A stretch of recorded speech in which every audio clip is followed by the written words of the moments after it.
our attention to our local farmers and some of the challenges they're facing. To put it simply, this year just hasn't been easy. But there may be some help on the way. Tonight, we are hearing the White House is considering a multi-billion-dollar bailout package. But before we get into that, we want to highlight a few things. This is important. Ag experts telling us farmers are in, quote, an economic recession right now. That is a quote. Surging costs and foreign retaliation from tariffs have been a big reason for all the hurt in the ag industry here in the United States as well. Not to mention key immigration-related labor shortages and plummeting commodity prices, which 16 News Now has been covering the last several weeks. Of course, soybeans are in the spotlight right now, America's largest ag export. About half of those exports went to China, but since May, that's dropped to zero, with the ban China placed on U.S. soybeans in retaliation for President Trump's tariffs on the country. Yeah, the Trump administration is considering a massive bailout now of at least $10 billion for American farmers hurt by his trade war.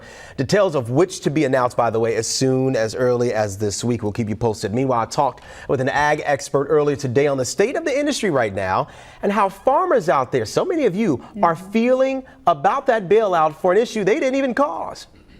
What is the state of farming right now in this country for those who are non-farmers? Help us understand where we are. We're pretty much in a little bit of an economic recession, plain and simple. We've seen multiple years of very good crops and low prices. This is the third year of it. So you could argue that the ag sector in general is in a full-blown recession. This trade war situation with the lack of bean sales to China is just exasperating the problem.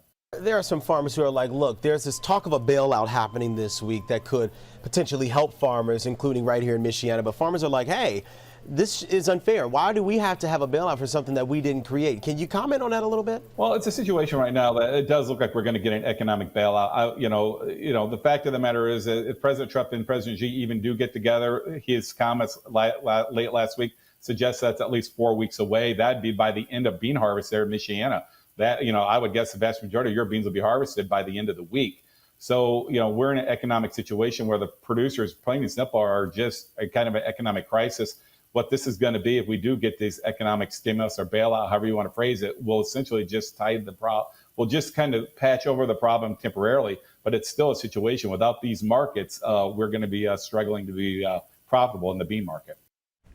So there you go. By the way, farm bankruptcies rose in the first half of the year to the highest level since 2021. This is according to U.S. courts data. Yet last week, the president blamed China for the pain farmers are facing, saying he plans to make soybeans a major topic of discussion when he meets face-to-face with China's president in South Korea in just a few weeks. So for our